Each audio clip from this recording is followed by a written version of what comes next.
देखो बाबू, हम लोग आज पढ़ेंगे कि जो आपका साइकान पढ़े थे पोरीफेरा। तो जो पोरीफेरा का आपने जनरल कैरेक्टर पढ़ा था, और जनरल कैरेक्टर, ठीक है ना, पोरीफेरा का जनरल कैरेक्टर, ठीक है। तो जो पोरीफेरा का आपने जनरल कैरेक्टर पढ़ा और पोरीफेरा क्लासिफिकेशन पढ़ा, उसके बाद पोरीफेरा फाइलम का एक कैरेक्टर यानी एक जनरा आपको पढ़ना है उसके पूरा।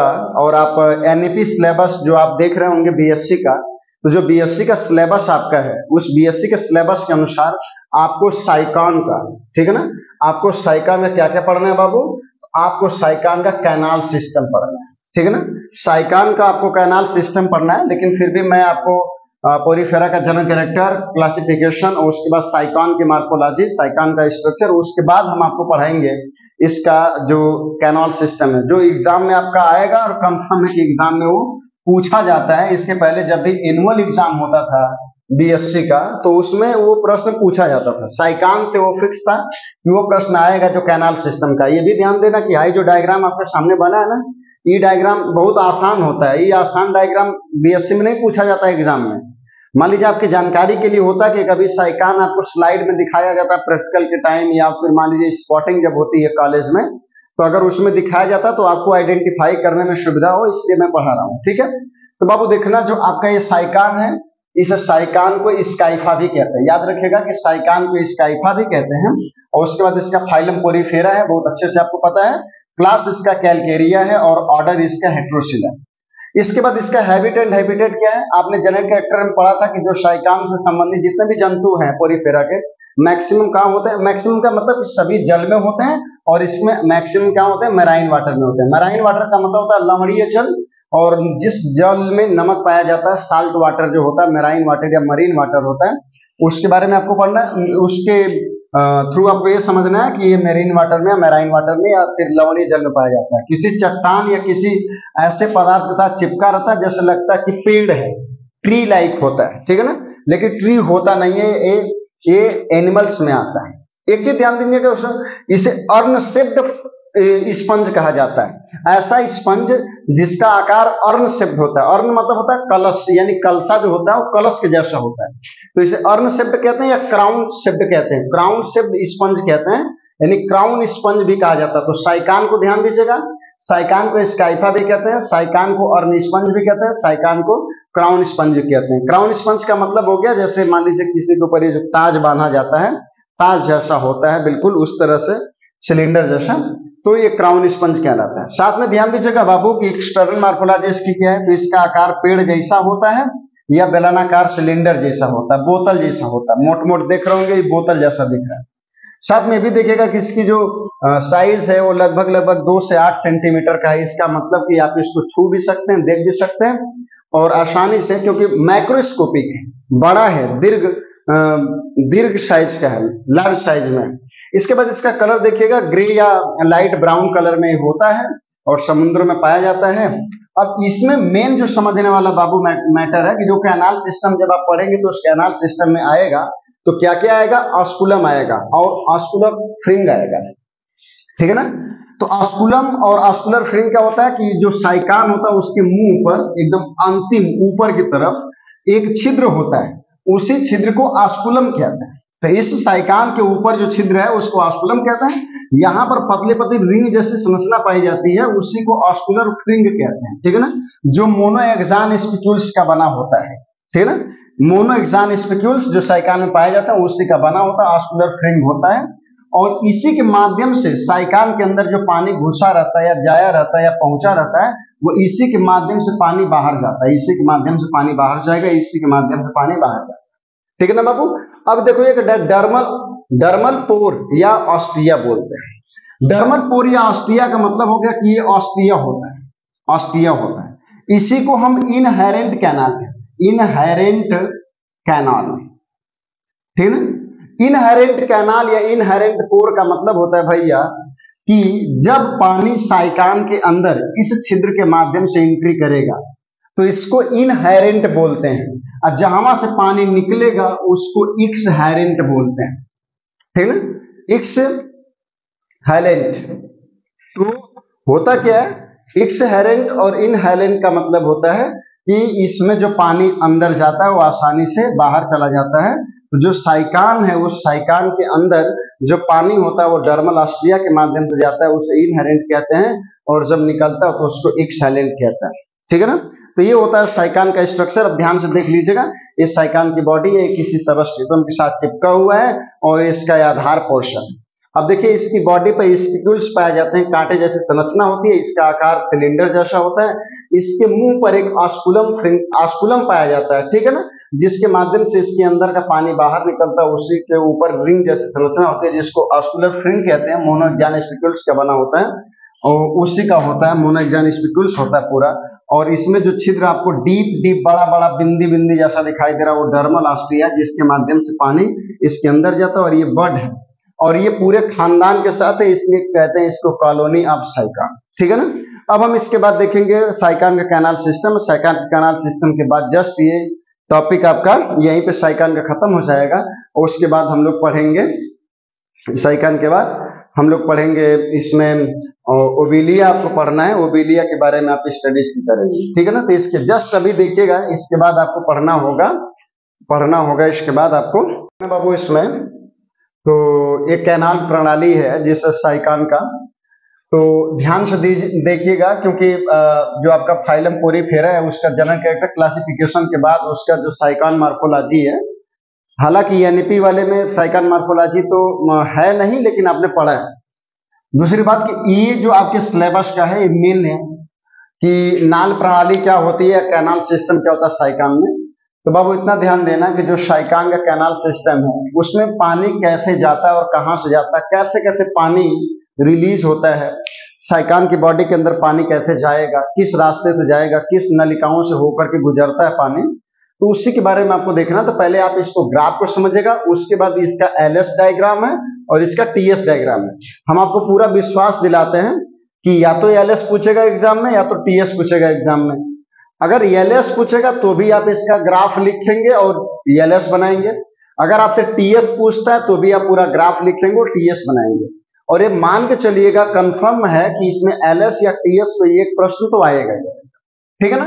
तो ध्यान दीजिएगा कि बाहर का जल डर्मल ऑस्ट्रिया के माध्यम से साइकान के अंदर जाता है और किस नली में जाता है, इनकरेंट कैनाल में जाता है। ध्यान दीजिएगा बाबू एक बार और अच्छे से कि बाहर का समुद्री जल डर्मल ऑस्ट्रिया जो उसके ऊपर छिद्र होता है उसके माध्यम से कहां जाता है, इनकरेंट कैनाल में जाता है। उसके बाद इसमें एक छिद्र होता है जिसे प्रोसोपाइल कहते हैं और प्रोसोपाइल के माध्यम से रेडियल कैनाल में जाता है।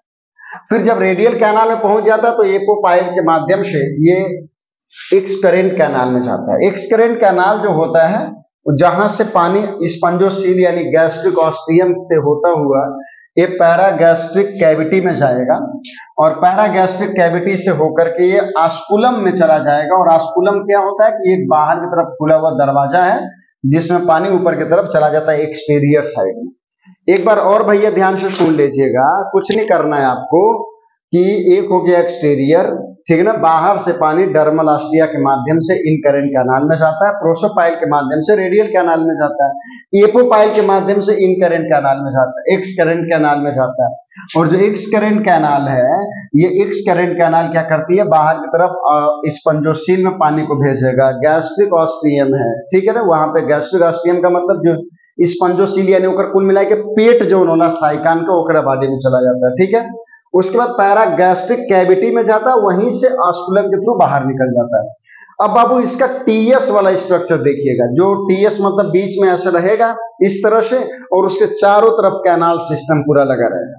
हमने बस इसमें 3-4 बनाया है, ये चारों तरफ से सर्कुलर टाइप होता है। तो इतना ध्यान दीजिएगा कि जैसे मान लीजिए कि एक उसका टीएस है, ठीक है ना, TS of Sycon canal system आप लिख सकते हैं, TS of Sycon canal system, नीचे टीएस ऑफ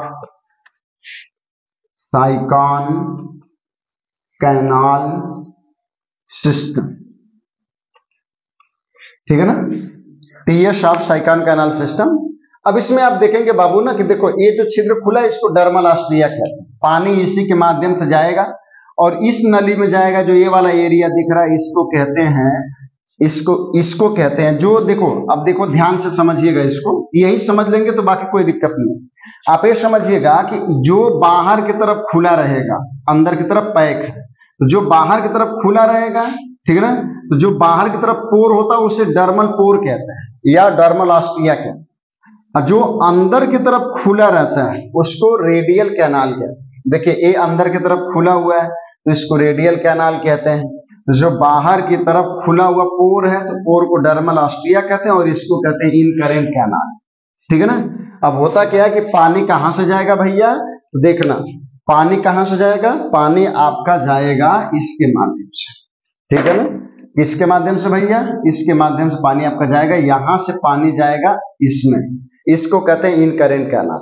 जब इनकरेंट कैनाल में चला जाएगा तो पानी ये साइड दोनों ओर जाए, तो अगर इधर जाए तब वो छिद्र खुला रहता है, उधर जाएगा तो भी छिद्र खुला रहता है, इधर आएगा तो इधर किस में आएगा, रेडियल कैनाल में आता है। किस छिद्र के माध्यम से पानी इनकरेंट कैनाल से रेडियल कैनाल में जाता है बाबू, प्रोसोपाइल के माध्यम से जाता है।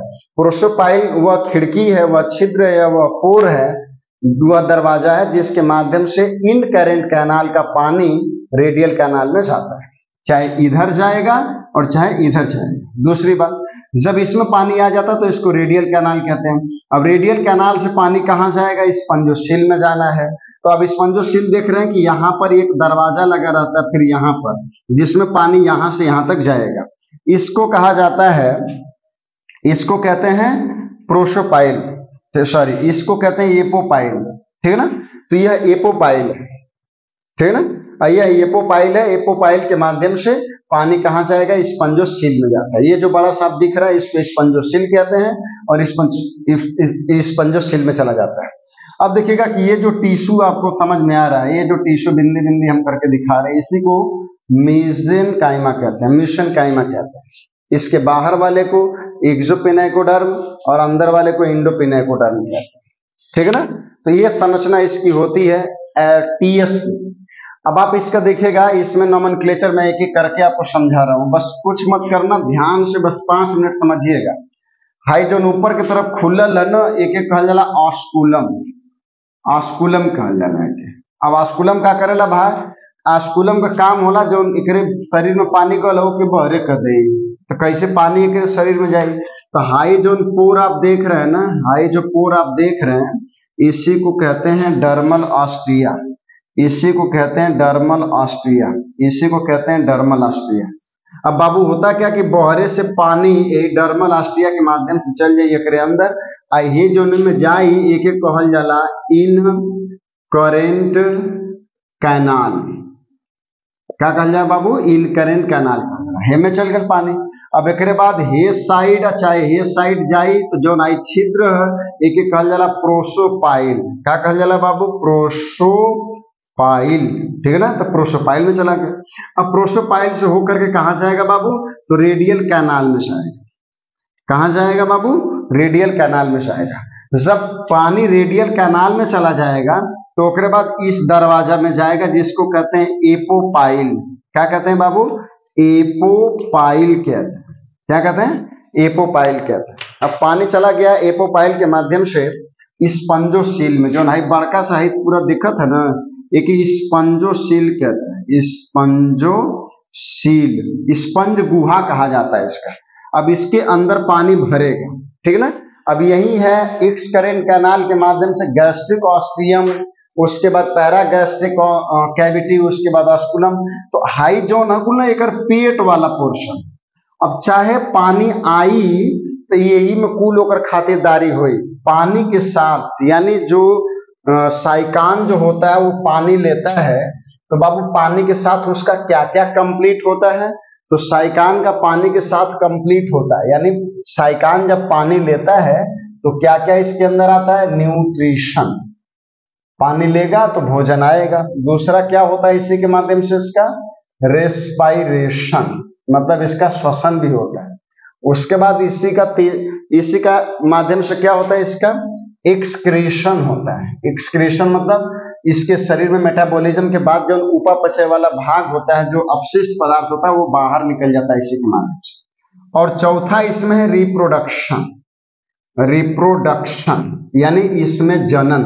तो साइकान में पानी के माध्यम से उसका रिप्रोडक्शन होता है, उसी पानी के माध्यम से इसके उत्सर्गी पदार्थ का उत्सर्जन होता है, उसी पानी के माध्यम से इसका श्वसन होता है, और उसी पानी के माध्यम से ठीक है, इसका न्यूट्रिशन होता है। तो बाबू कुछ नहीं करना है, आप ये समझिएगा कि ये पानी में है, इसका ये छिद्र है, पानी इसके अंदर जाएगा तो सबसे पहले कहाँ जाएगा, डर्मल ऑस्टिया के माध्यम से इनकरेंट कैनाल में जाएगा। इनकरेंट कैनाल रेडियल कैनाल में पहचानना होगा तो समझिएगा जवन बहरे खुला लाओ के इनकरेंट कैनाल, जवन अंदर की तरफ खुला लाओ के रेडियल कैनाल कहल जाए, ठीक है ना।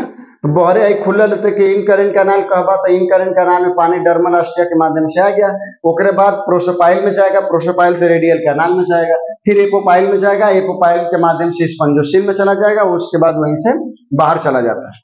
तो इस तरह से बाबू ये समझ लेना कि जैसे आपको वाटर कैनाल सिस्टम जो साइकान का है, जो कैनाल सिस्टम है, इस चीज को मेरे हिसाब से एज ए बीएससी टीचर आप इतना जरूर समझिएगा कि बाबू ये बहुत इंपॉर्टेंट टॉपिक है आपका साइकान का, ये परीक्षा में मैक्सिमम आने का चांस है, बहुत ज्यादा आने का चांस है।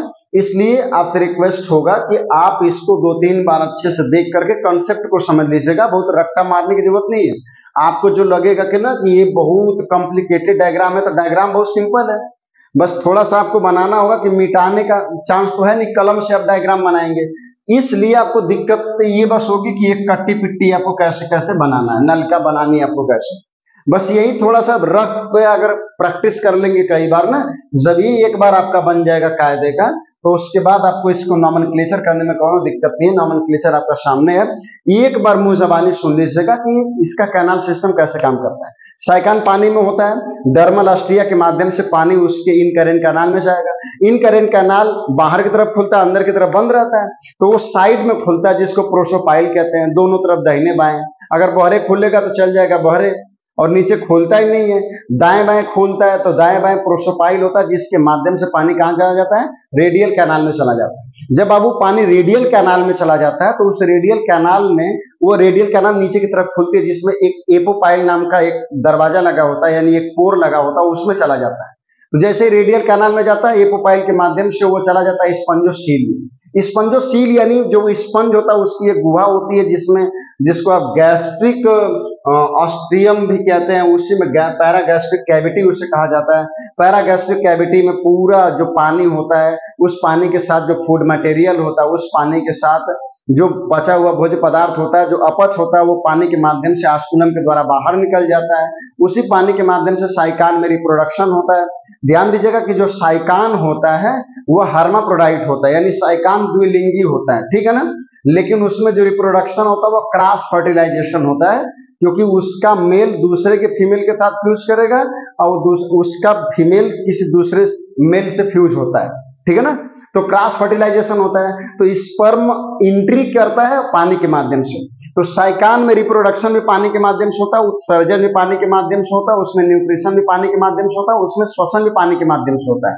तो ध्यान दीजिएगा कि साइकान का कैनाल सिस्टम बहुत बेहतर है और इसलिए इंपॉर्टेंट होता है क्योंकि साइकान जिंदा पानी वाले कैनाल सिस्टम के भरोसे ही होता है, क्योंकि इसमें रेस्पिरेशन भी पानी के माध्यम से, उसमें उत्सर्जन भी पानी के माध्यम से, इसमें रिप्रोडक्शन भी पानी के माध्यम से, और इसमें आप देख रहे हैं कि जो इसमें रेस्पिरेशन है, न्यूट्रिशन है, एक्सक्रीशन है और रिप्रोडक्शन है, ये बहुत ही इंपॉर्टेंट पॉइंट्स होते हैं या बहुत ही इंपॉर्टेंट प्रक्रिया होती है किसी भी जीव को जिंदा रखने के लिए, और ये सभी साइकान में पानी के कैनाल सिस्टम से संपन्न होता है। इसलिए साइकान का कैनाल सिस्टम ज्यादा इंपॉर्टेंट है उसके टॉपिक में या उसके पूरे स्टेटमेंट में। तो मेरे हिसाब से ये आपके सिलेबस का सबसे इंपॉर्टेंट टॉपिक है यूनिट नंबर 1 का। तो इसे आप अच्छे से कंप्लीटली डायग्राम LS और TS दोनों बना लीजिएगा, इसके ग्राफ को बना लीजिएगा, और कुछ नहीं करना है, आप सुबह शाम एक बार बस प्रैक्टिस करते रहिए, एक बार प्रैक्टिस करिए, उसे अच्छे से दोहरा लीजिए। उम्मीद करते हैं, विश्वास करते हैं कि जरूर आपको ये समझ में आ जाएगा। अगर किसी भी तरह की कोई दिक्कत होगी, मैं आपसे ये भी सलाह दूंगा कि आप एक बुक ले लीजिए, और बुक से देख करके ज्यादा होगा कि आप डायग्राम को बनाने में कोई दिक्कत नहीं होगी। हालांकि डायग्राम आपका बना हुआ है और उम्मीद करते हैं कि शायद आपको सभी राइटिंग समझ में आ रही होगी, इसलिए अच्छे से आप इसको देख लीजिएगा, अच्छे से तैयार कर लीजिएगा और अपनी पढ़ाई लिखाई बेहतर तरीके से ठीक ठाक करते रहिए और तैयार करते रहिए पूरा नोट्स अपना, ठीक है ना। किसी भी तरह की कोई दिक्कत होगी तो जरूर आप कमेंट करके पूछ सकते हैं, इसकी आजादी आपको है। बहुत बहुत धन्यवाद आप लोगों को।